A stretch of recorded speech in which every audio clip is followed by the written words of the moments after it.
खबरें आ रही है नाज़रीन, वो खबरें परेशान कुन हैं, बल्कि अब वेरी वेरी क्विक अपडेट की आपके साथ शेयर कर देते हैं, चूंकि ये सूरत हाल यहाँ से खराब होगी। आज जो खबर हम दिखाने जा रहे हैं उसे देखकर आपका सीना गर्व से चौड़ा हो जाएगा। और किस तरह से कुछ ऐसी डेवलपमेंट्स हुई हैं जो ना आप इमेजिन कर सकते थे, ना मैं किसी के वहमो गुमान में नहीं था कि पिछले 24 घंटों में पसे पर्दा क्या कर रहा है। लेकिन अब खुलकर चीजें वाज़ेह हो चुकी हैं। भारत का कद अब दुनिया में हथियार खरीदने वाले देश की नहीं बल्कि हथियार बनाने वाले देश के तौर पर बढ़ रहा है। यहाँ पर भारत न सिर्फ अपने लिए बल्कि दुनिया के कई देशों के लिए हथियार, गोला बारूद, ड्रोन और मिसाइल तैयार कर रहा है। और अब एक ऐसी ही खबर सामने आई है जहां अब भारतीय कंपनी यूरोप के लिए खतरनाक लॉटरिंग म्यूनिशन तैयार करेगी, जिसने ऑपरेशन सिंदूर में पाकिस्तान को बहुत रुलाया था। भारत और यूरोपीय यूनियन के दरमियान दिफा, सलामती और अरबों डॉलर के आसान तजारती मुआहदे पर इत्तेफाक एक बड़ी सिफारती पेशरफ्त के तौर पर सामने आया है, जो तब से पाकिस्तान के अंदर होने शुरू हो गए हैं। इस डील के हवाले से पाकिस्तान जो है ऑलरेडी काफी उसको चैलेंज का सामना है। बसरीन के मुताबिक ये पेशरफ्त खित्ते में ताकत के तवाजुन को मुतासर कर सकती है। दरअसल खबर सामने आई है कि भारतीय रक्षा कंपनी यूरोप की दिग्गज रक्षा कंपनी KNDS के साथ एक महत्वपूर्ण समझौता किया है, जिसके तहत अत्याधुनिक लॉटरिंग म्यूनिशन यानी कि आत्मघाती ड्रोन भारत में बनाए जाएंगे, जो कि यूरोप पहुंचेंगे। और ये समझौता फ्रांस में आयोजित हुए यूरो सेट्री डिफेंस प्रदर्शनी के दौरान हुआ और इसे भारत के रक्षा क्षेत्र के लिए बड़ी उपलब्धि मानी जा रही। भारत में दुनिया के जदीद तरीन ड्रोन्स की फैक्ट्री लगाने का फैसला दरअसल ये ऐलान न था, बल्कि ये पाकिस्तान पर गिराया जाने वाला बम का गोला था। और फिर वही हुआ जो होना था, आग भड़क उठी को खित्ते में डिसबैलेंस ऑफ पावर समझा गया। दोनों जानिब से तेज तरीन राब्तों की ट्रेल चली और दो तरफा हॉटलाइन पर फैसला हुआ कि हाईटेक टेक्नोलॉजी से भारत में ड्रोन्स का एक और कारखाना लगाया जाएगा।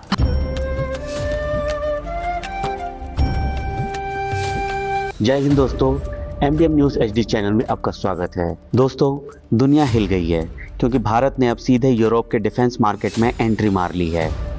पहले जो भारत सिर्फ हथियार खरीदता था, आज वही मेक इन इंडिया के तहत मेड इन भारत ड्रोन्स और लॉइटरिंग म्यूनिशन सीधे यूरोप को एक्सपोर्ट कर रहा है।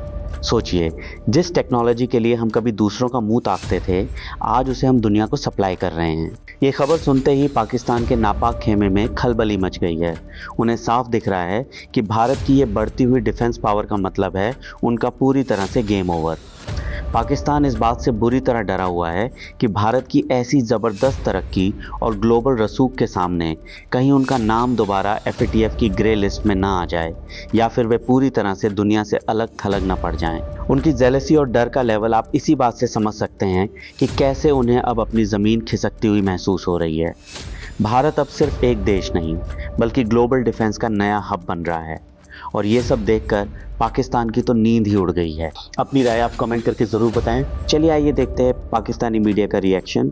और वीडियो शुरू करने से पहले आपसे रिक्वेस्ट है, वीडियो को लाइक करें, चैनल को सब्सक्राइब करें और बेल आइकन को दबाना न भूलें। जय हिंद। भारत और यूरोपीय यूनियन के दिफाई और तजारती मुआहदे के आलमी मईशत पर फौरी असरात क्या हो सकते हैं और इस मुआहदे से जनूबी एशिया में ताकत के तवाजुन और खित्ते की इक्तसादी सूरत हाल पर किस हद तक असर पड़ सकता है। सबसे खास बात यह है कि जिन सिस्टम का निर्माण भारत में होगा वो आधुनिक युद्ध के सबसे घातक और प्रभावी हथियारों में गिने जा रहे हैं। ऑपरेशन सिंदूर के दौरान इन सिस्टम्स ने दुनिया को दिखा दिया कि कैसे भारत के लॉटरिंग म्यूनिशंस ने दुश्मन के डिफेंस सिस्टम को निशाना बनाकर युद्ध के मैदान में अपनी अहमियत साबित की थी। और अब भारत में बनने वाले रोड्यूर जैसे सिस्टम दुश्मन के इलाके में घुसकर घंटों तक मंडरा सकते हैं, अपने सेंसर्स और कैमरों की मदद से लक्ष्य को पहचान सकते हैं और फिर सही समय आने पर बेहद सटीक हमला कर सकते हैं।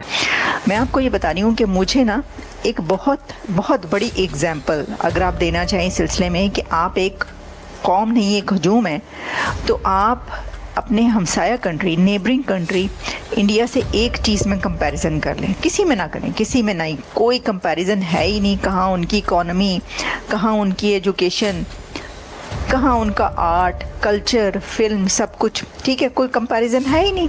आपका वो सब कुछ वहाँ पर नहीं है जहाँ पे उनका है।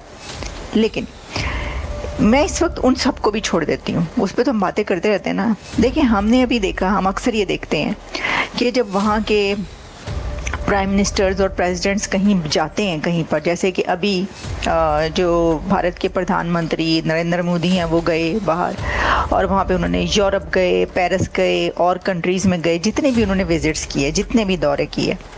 आपने देखा कि उनके दौरों पर मोदी का इस्तकबाल करने के लिए, मोदी को वेलकम करने के लिए उनका डायस्पोरा कैसे आता है।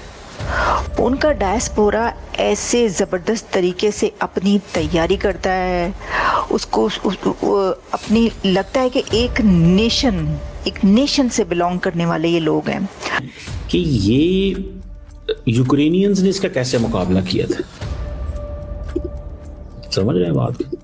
तो ये थोड़ा सा मतलब ऐसा वेरी टेक्निकल चीज़ है ये, और मैं समझता हूँ कि कहीं ना कहीं पे पाकिस्तान भी जारी बात है इसको बड़े पैमाने पे काम कर रहा है, और पाकिस्तान सोचता है कि ये चीज़ें जो है ना ये they are going to be very beneficial हमें होने वाली हैं।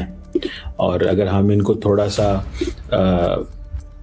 अब देखें सारी की सारी ये एंटायर जो प्रोसेस है आपका, वो ये बताता है कि ये आपका जो फ्यूचर है वो इस चीज़ से लिंक है कि आपने सस्ती चीज़ बना के बेचनी है। इंडिया ने अपना डिफेंस बजट भी बढ़ाया है अपनी एयरफोर्स कैपेबिलिटी बढ़ाने के लिए।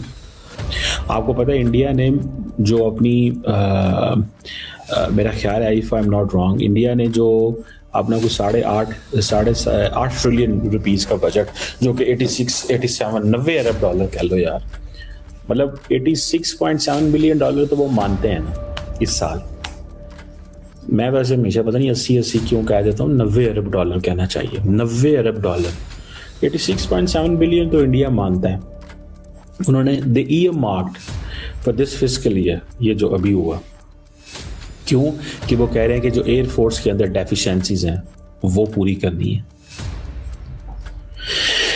ये 16% इंक्रीज है इस साल के जो डिफेंस बजट के अंदर,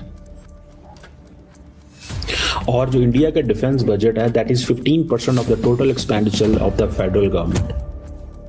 3 डाटे आपके पास होने चाहिए। 1, इंडिया का defence budget is $87 billion, 16% increase किया है, और 15% of the total expenditure of India का जो फेडरल गवर्नमेंट का बजट है ये उसका है। बड़ा बायर है वो ईरान से ऑयल का, लेकिन जो पिक्चर से थोड़ा बहुत आउट है वो है इंडिया, थोड़ा बहुत ही बहुत सारा आउट है। जो वो G7 में थोड़ा बहुत रेलेवेंट होने की उन्होंने कोशिश की, हाथ से पकड़ के प्रेसिडेंट ट्रंप को ऊपर तक पहुंचाया, सहारा दिया, फिर उन्होंने तारीफ भी कर दी। प्रेसिडेंट ट्रंप ने उनको किलर कह दिया, कूल काम एंड किलर जो है वो तारीफ थी जी। अच्छा ओके। उन्हें गुजरात शायद याद ना हो, लेकिन वो तारीफ के ही मानों में थे, और साथ वो मुस्कुराते रहे। फिर उनको जॉर्जिया मेलोनी को देखकर जयशंकर साहब मुस्कुराते रहे हल्का फुल्का, वो बड़े मजे की हेडलाइंस बनी इंटरनेशनली और बड़ा डिस्कस हुआ। लेकिन जो चीज़ इंडिया रिलेटेड डिस्कस हो रही है इंडिया के अंदर और नरेंद्र मोदी, क्या ये भी फंडामेंटल तब्दीली है? ये फंडामेंटल तब्दीली है। अच्छा, मौक़िफ़ है all over the world is not military expansion and military spheres of influence. हम इकोनॉमिक्स की तरफ हैं, डेवलपमेंट है, and that is the trade relationships that we want. And हम एक्सपोर्ट हेजेमनी नहीं कर रहे हैं, पॉलिटिकल हेजेमनी नहीं कर रहे हैं। तो डोनाल्ड ट्रंप वापस आए। अगर आपको वीडियो पसंद आए तो चैनल को सब्सक्राइब करें और बेल आइकन को जरूर दबाएं ताकि आपको ऐसे ही लेटेस्ट वीडियो की नोटिफिकेशन मिलती रहे। Thank you for watching. मैं हूं विवेक, मिलते हैं नेक्स्ट वीडियो में। Stay updated and stay safe.